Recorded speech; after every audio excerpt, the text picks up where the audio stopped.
Hello 10th student 10th இங்கிலீஷில் ஒரு study material இதில் இருக்கிற கொஸ்டினில் இருக்கிற ஆன்சர் நீங்கள் படித்தாலே ஜஸ்ட்டு வந்து பார்த்தோன்னா 25-30 மதிப்பெண் எடுக்கலாம். ஸோ ஸ்லோ லேர்னர்ஸ் வந்தீங்கன்னா அதோட டிஸ்கிரிப்ஷன் லிங்க்கில் பிடிஎஃப் வைக்கிறேன், டவுன்லோட் பண்ணிங்க.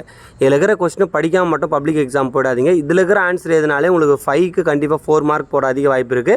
ஸோ என்னென்ன கொஸ்டின்லாம் இம்பார்ட்டன்ட் இதில் தெளிவான ஆன்சரோடு கொடுத்துருக்கேன். ஸோ இதில் இருக்கிற ஆன்சர் எல்லாம் நல்லா படிச்சிங்க. டிஸ்கிரிப்ஷன் லிங்க்கில் பிடிஎஃப் வைக்கிறேன். ஸோ இதில் இருக்கிறது நீங்கள் படித்தாலே புக் பேக்கில் இருக்கிற அப்புறம் 1 மார்க் படிச்சுட்டு போனாலே ஈஸியாக பாஸ் ஆகிடலாம். ஸோ இதில் இருக்கிற எந்த ஒரு கொஸ்டினும் ஸ்கிப் பண்ணிடாதீங்க. இதில் இருக்கிற எல்லா கொஸ்டின் நல்லா தரவு படித்து வச்சுங்க. மறக்காமல் சேனலை புதுசாக பார்த்துட்டு சப்ஸ்கிரைப் பண்ணிட்டு யூடியூப்பில் ஃபாலோ பண்ணி இன்ஸ்டாகிராமில் ஃபாலோ பண்ணி வச்சுங்க. இதில் இருக்கிற எந்த ஒரு கொஸ்டினுமே ஸ்கிப் பண்ணிடாதீங்க. லாஸ்ட் மினிட்டாக வந்து போட்டிருக்கேன். இதோட பிடிஎஃபை டிஸ்கிரிப்ஷன் லிங்க்கில் வைக்கிறேன். நான் வாட்ஸ்அப் சேனலில் யாருன்னா ஜாயின் பண்ணலாம், வாட்ஸ்அப் சேனலில் ஜாயின் பண்ணிவிடுங்க. இதில் இருக்கிற எல்லா கொஸ்டினும் படிச்சிருக்கீங்களா பாருங்கள். அப்படி படிக்கலைன்னா இதில் இருக்கிற எல்லா கொஸ்டினும் படிச்சிங்க. Thank you, all the best. Memory poem கொடுத்துருக்கோம், கடைசி அதையும் செக் பண்ணிக்கங்க.